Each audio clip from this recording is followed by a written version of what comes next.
இந்திய ஒருநாள் கிரிக்கெட் அணியின் கேப்டனான ரோஹித் சர்மா உடல் தகுதி பரிசோதனையில் கலந்துக்கிட்டு இருக்காரு.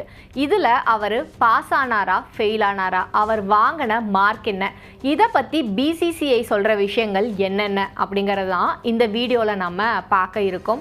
முதல்ல ரோஹித் சர்மா எதற்காக இப்போ உடல் தகுதி பரிசோதனையில் கலந்துக்கிட்டாரு அப்படிங்கிற கேள்வி நிச்சயமாக இருக்கும். ஏன்னா இப்போதைக்கு அவர் விளையாடக்கூடிய போட்டிகள் அப்படிங்கிறது எதுவுமே இல்லையே அப்படிங்கிறது தான் அதற்கான காரணமாகவும் இருக்கும்.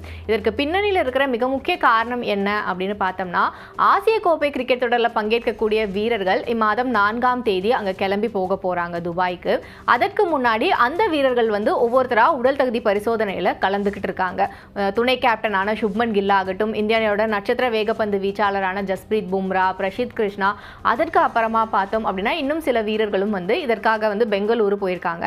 இவங்க கூட தான் ரோஹித் சர்மாவும் போயிருக்காரு. ரோஹித் சர்மாவை பொறுத்த வரைக்கும் அக்டோபரில் ஆஸ்திரேலியாவுக்கு எதிராக நடக்க போகிற ஒரு நாள் கிரிக்கெட் தொடரில் தான் அவர் பங்கேற்க போகிறாரு. இருந்தாலும் இப்போ இடைப்பட்ட காலத்தில் கிட்டத்தட்ட 20 கிலோ வெயிட் லாஸ் பண்ணியிருக்காரு ரோஹித் சர்மா அப்படின்னு சொல்கிறாங்க. இதற்கு மிக முக்கிய காரணம் என்ன அப்படின்னு பார்த்தோம்னா, ரோஹித் சர்மாவை பொறுத்த வரைக்கும் இதற்கப்புறம் அவருக்கு இருக்கிற ஒரே ஒரு ஆப்ஷன் இன்டர்நேஷனல் கிரிக்கெட்டில் அப்படின்னா அது ஒரு நாள் கிரிக்கெட் மட்டும்தான். ஏன்னா ஏற்கனவே 2 வகையான ஃபார்மேட்ல இருந்து அவர் தன்னோட ஓய்வை அறிவிச்சிட்டாரு. அவரோட இலக்கு அப்படிங்கிறது 2027 50 ஓவர் உலகக்கோப்பை தான். அதற்காக முழு வீச்சில் இப்போ இருந்தே ரோஹித் சர்மா தயாராக ஆரம்பிச்சிருக்காரு. ரோஹித் சர்மாவை பொறுத்த வரைக்கும் அவருக்கு ஒரு 38 வயசு ஆயிடுச்சு. இப்போ இதற்கப்புறம் 2027 அப்படின்னு வரும்போது அவரோட வயது 40 இருக்கும். அந்த 40 வயதுலையும் ரோஹித் சர்மா ஃபிட்டாக இருப்பாரா அப்படிங்கிறதா ஒரு மிக முக்கிய கேள்வியாக அவர் முன்னாடி தொடர்ச்சியாக முன்வைக்கப்பட்ட விஷயமாகவும் இருந்தது. உதாரணத்துக்கு சொல்லணும் அப்படின்னா, பிரான்கோ டெஸ்ட் அப்படிங்கிறது ஒன்று கொண்டு வந்ததே ரோஹித் சர்மாவை ஓரம் கட்டுறதுக்கு தான் அப்படின்னு முன்னாள் வீரரான மனோஜ் திவாரி ஓப்பனாகவே ஒரு அலிகேஷனை முன் வச்சிருந்தாரு. இந்த விஷயங்கள் எல்லாம் ஒரு பக்கம் போயிட்டு இருக்கும் போது தான் ரோஹித் சர்மா வெயிட் லாஸ் அப்படிங்கிற ஒரு விஷயத்தில் இறங்கி 20 கிலோ வெயிட்டை குறைச்சி ஃபிட்டாக மாறியிருக்காரு. ஸோ எந்த அளவுக்கு அவர் ஃபிட்டாக மாறியிருக்காரு அப்படிங்கிறத செக் பண்ணுறதுக்காக தான் அவர் பெங்களூரு போய் இந்த உடல் தகுதி பரிசோதனையில் கலந்துக்கிட்டு இருக்காரு. இதில் அவர் வாங்கின மதிப்பெண் அப்படிங்கிறது யோயோ டெஸ்ட்டை பொறுத்த வரைக்கும் 19.4 புள்ளிகளை வாங்கினதா சொல்கிறாங்க. ஆனால் இன்னொரு பக்கம் பார்த்தோம் அப்படின்னா அந்த பிரான்கோ டெஸ்ட் அப்படிங்கிறதுலையுமே ரோஹித் சர்மா கலந்துக்கிட்டாரு அப்படின்னு சொல்கிறாங்க. 1200 மீட்டர் பிரான்கோ டெஸ்ட்டில் மொத்தமாக ஒரு வீரருக்கு கொடுக்கப்படுற கால அளவு அப்படிங்கிறது 6 நிமிடங்களுக்குள்ளே இதை கம்ப்ளீட் பண்ணணும் அப்படிங்கிறது. ஆனால் ரோஹித் சர்மாவை பொறுத்த வரைக்கும் ஒரு 5.5 நிமிடங்களுக்குள்ளேயே இந்த போட்டியை முடிச்சிட்டாரு அப்படின்னு தகவல்கள் வெளியாகியிருக்கு. இது எல்லாத்தையும் வெளியிட்டிருக்கிறது யாரு அப்படின்னு பார்த்தோம்னா, ரேவ் ஸ்போர்ட்ஸ் வேர்ல்ட் அப்படிங்கிற நிறுவனம் தான் வெளியிட்டிருக்காங்க. இவங்க விளையாட்டு தொடர்பான நிறைய தகவல்களை வெளியிடக்கூடிய ஒரு அமைப்பாக இருக்காங்க.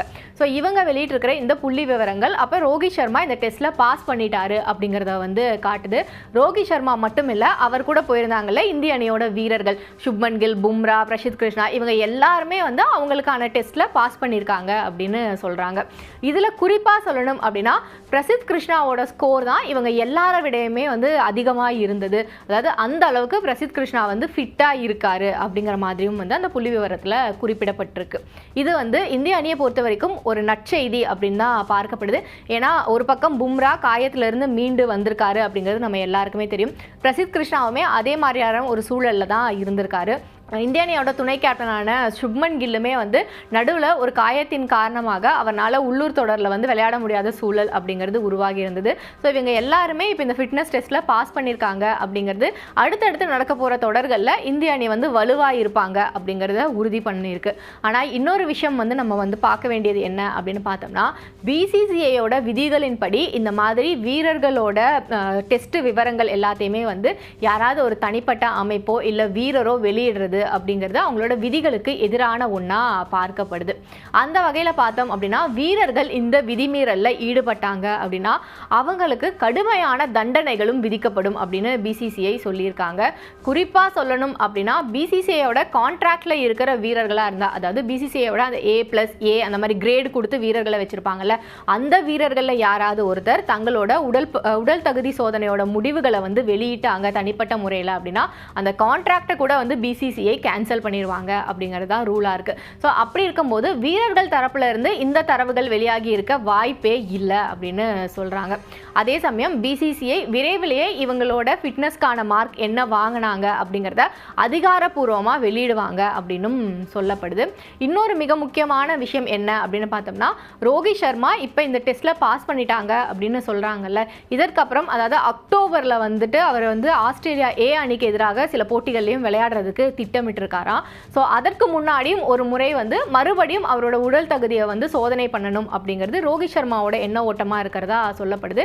ஏன்னா தன்கிட்ட இருக்கிற சின்ன சின்ன குறைகளை கூட கரெக்ட் பண்ணி ஃபிட்டாக இருந்தால் மட்டும்தான் 2027 உலகக்கோப்பை வரைக்கும் அணியில் இருக்க முடியும் அப்படிங்கிறதா இப்போதைக்கு ரோஹித் சர்மாக்கு இருக்கிற ஒரே வழி. ஏன்னா அவரை பொறுத்த வரைக்கும் அவரோட இடத்த கைப்பற்றுறதுக்கு நிறைய வீரர்கள் இருக்காங்க. வாய்ப்பு கிடைச்சா அவரை டீம்ல இருந்து தூக்கி வெளியே போடுறதுக்கும் வந்துட்டு தயாராக இருக்காங்க அப்படின்னு தொடர்ச்சியாக செய்திகள் வந்து வெளியாகிட்டே தான் இருக்கு.